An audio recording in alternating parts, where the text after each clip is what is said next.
Today, the proclamation of the Word of God in the book of Acts, chapter 17 to 18.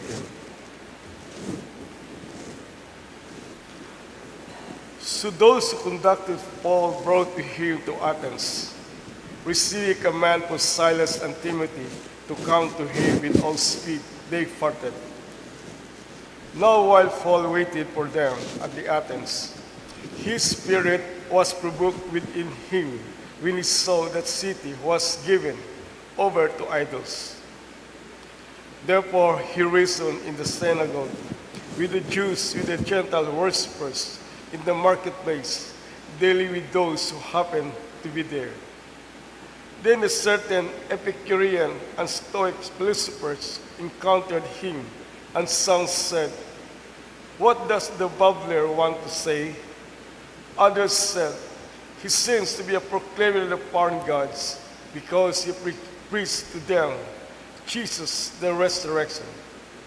And they took him, brought to him to Areopagus, saying, "May we know that new doctrine of which you speak? For you are bringing some strange things to our ears. Therefore, we want to know what this thing means."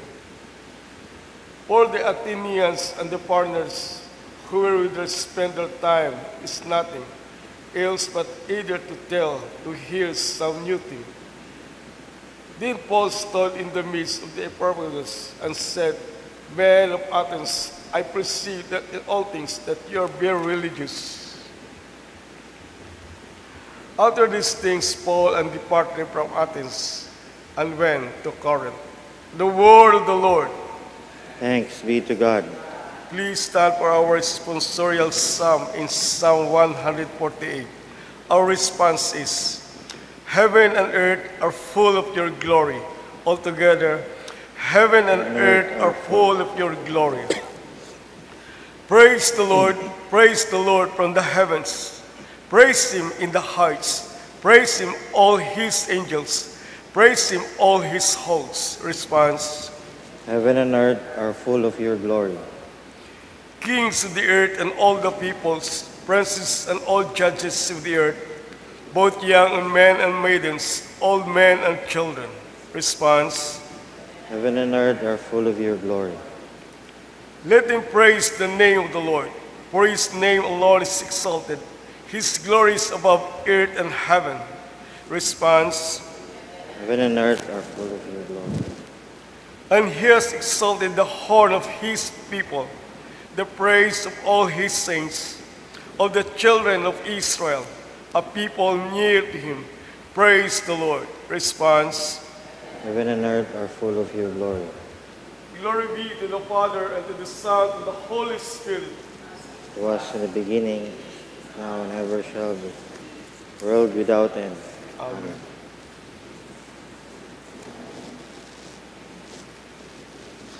The Lord be with you. The Holy Gospel of our Lord Jesus Christ, according to St. John chapter 16. Glory to you, Lord Jesus Christ.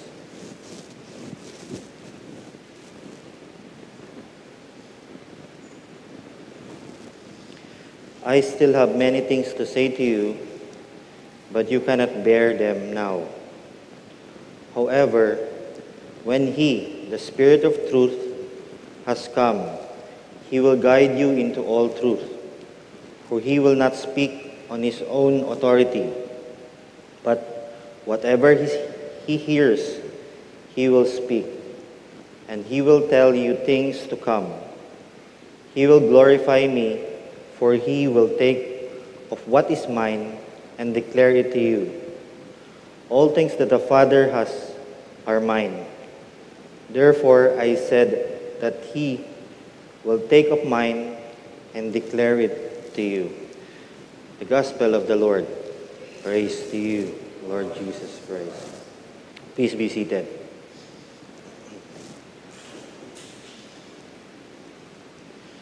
Today we continue with our Gospel. Talks to us about the Last Supper, last night ni Jesus with His disciples. He talks to them about his coming death, and resurrection. So today, again, we talk about the Holy Spirit. In the past days, we talk about the Holy Spirit as Paraclete, our helper, our advocate, our defender, our strength, our comforter in times that we are in need. He is the one who comforts us. But today, He is our teacher. He speaks to us the truth, the revelation of the truth of who Jesus Christ is. Throughout history, from Old Testament, he talks about the revelation of the Messiah. And then in the New Testament, he talks to us about, for us as God's beloved children. So, gradual yung kamatuoran na ginatao kato at Ginoo. The truth of God reveals to us in gradual. Kasi hindi natin mabaton, hindi natin mag-grasp if in its fullness. When we talk about Jesus Christ, we talk about infinite things, infinite wisdom, infinite guidance. And when we see things, yung atin lang capacity hanggang dito lang. Remember that throughout history, God holds His church. For 2,000 years, many empire nandyan, falls down and rise up again, falls down and rise up again. Yet the church of God stands until now, despite of corrupt leaders, despite of many things na nagkakatabo sa simbahan, but yet nandyan pa rin yung simbahan. Why? Because it's the grace of God who holds it there. And the Spirit of truth will reveal to us who really is the owner of the church. Sabi sa Scripture, Jesus Christ is the master builder and we are the worker. So, if you titingnan mo mabuti, our work in the kingdom of God is ganyan lang. And sa vision ng master builder malaki. So what is our purpose? Bakit tayo dito? Bakit gagawa tayo? Bakit dito tayo sa ICEC? Bakit meron tayong ganitong binigay sa atin ni Lord? Although maliit lang yon, it puts yung work na binibigay sa atin ni Lord is seeds. Foundation. Seeds of truth, seeds of faith, seeds of love. That will reveal who really Jesus is. Yung pinaka-purpose ng our teacher, God the Holy Spirit, is to reveal Jesus Christ to us. So you see, despite of the many things, sa struggle ng church, sa ICEC may problems them, despite of these things, God is still there. He is the owner of the church. God is present. His grace. Marami pa tayong hindi maintindihan. Why is Holy Trinity? What is the meaning of the Holy Eucharist? Why is it body and blood? But yet, our learning begins with the truth. The Spirit of truth reveals to us. Sabi nga isang bishop our path is not straight line. Straight line siya, pero crooked niya pag ganon, papunta dito, pag ganon daw yung yung path. The Holy Spirit reveals to us truth gradually. Hindi siya yung bibigay niya sa atin lahat, amat-amat, tapos i-guide niya tayo, ganon. Straight line.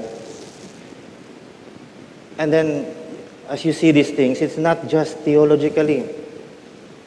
We are taught dogma versus doctrine. Yung dogma is, the development of dogma, that is the Holy Spirit revealing to us throughout the church history. Yung dogma is infallible truth yun. Hindi pwede babaguhin. Jesus Christ is the Son of God. Yun na yun. Yun yung dogma na tinatawag. Yung difference ng dogma and doctrine, yung doctrine is yung broader scale siya. Yet yung dogma, yun yung nagbibigay sa atin ng guide. Throughout history, the Spirit of truth revealed to us, the Holy Spirit reveals to us these things. Not just theologically. Our culture, artistic, scientifically, discoveries, the Spirit of truth is the one who reveals. Hindi, discovery yan ni Newton eh. Hindi. God reveals things gradually to humanity, our development. We are interconnected because we are children of God under Jesus Christ, our master builder. So if you think that your work is tiny, maliit lang yung trabaho ko, in the broader scale, you plant seeds to other people. You plant seeds to churches. You may be working as a helper in the church, yet that seed of truth will be seen. Maliit lang, pero sabi nga sa scripture, it will reveal Jesus to others. And maybe that, kung gin-reveal niya sa some person na nag-attend, nakita ka niya doon, yung person na yun nagiging bishop, nagiging pope, nagiging primate, naging patriarch. Because of your example, nagplant ka na ng seed. So how can we know the Spirit of truth practically in our life? There are many unique application, but ito gin-try ko pa lang to. Bago lang for me, but I have tried this for several days pa lang. But kasi when malapit na yung Pentecost, malapit na yung Ascension. Between Ascension and Pentecost, the church is really praying for, come Holy Spirit, reveal to us the truth. Pray, come Holy Spirit, reveal to us who Jesus is in our work, in our family, in our church, in our denomination. Between Ascension and Pentecost, there's a time of prayer asking God, come Holy Spirit, help us understand. And ito yung isang bilog na example for us then to practice daily. In your daily application, become to be a spirit-led individual. And as you start your day, sketch out 3 things, 3 key decision or relationship you will entrust to the Spirit of truth. You search out in yourself what are the 3 decisions, tatlong decision or tatlong relationship that you will entrust the Holy Spirit with. And around midday, around alas 12 halimbawa, like Paul in Athens, name one of your unknown altar in your heart, areas you worship unwittingly. Like example, business, you need approval, pero di mo sinasabi, pero sa heart mo nakikita, yun pala yung throne, yun pala yung altar mo. There are things in your throne, in your heart, that need checking. So, check these things in your life. If it is Jesus, or if it is you who is directing yourself. And then, in the evening, instead of moral audit, hindi natin titingnan yung titingnan natin yung work of the Trinity towards each and every one of us. How our synergy, paano tayo nag-give way. Instead of selfishness, we are self-giving to one another. We provide time. Halimbawa, you want to uplift the youth. Atras ka ng konti. There are things like the Trinity, may synergy sila eh. Meron kang gagawin. You reflect on the day where you begin to have the spirit na you begin to uplift and you begin to mellow down so that others will be raised up. There are things in our life that we need to meditate, especially positive things. Our relationship with one another, how we handle it. So, di mo lang, for today, I would like us to practice these 3 things. Bago tayo magbegin ng araw, after our prayer and after our devotion, we sketch out 3 things in our decisions and in our relationship that we want to entrust the Spirit of truth to the Holy Spirit. Maybe major or minor decisions. And then in the midday, we check our hearts again if There are unknown altars.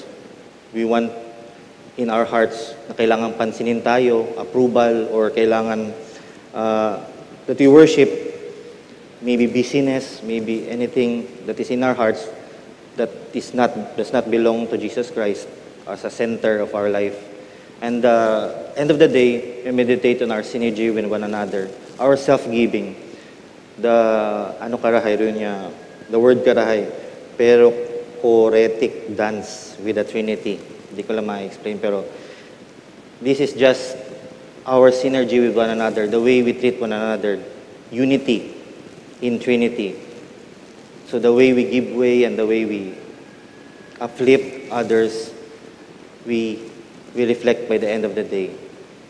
So these things, sabi nga, the Spirit of truth will reveal to us all truth. So right now, pray to God, especially Ascension to Pentecost, a time of the year, the original niya, prayer of Advent in the old church. To come, Holy Spirit, reveal to us. The church belongs to you.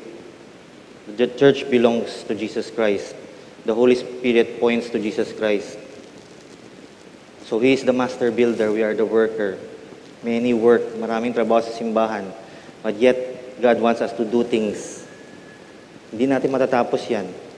Kahit anong sabihin mo, matatapos mo ito, marami. The next generation, kahawak din ulit, hindi pa rin nila matatapos yan. Kasi infinite atong Ginoo. Kahit anong sabihin mo, meron pa rin trabaho. The more we understand Jesus Christ. And Jesus Christ is infinite. Even understanding Him is infinite. If you already know the Eucharist or other things in theology, marami pa rin. Kahit anong gawin mo, meron pa rin. The church belongs to Jesus Christ, and He is the owner. Let us be led by the Holy Spirit today. Amen. Please stand.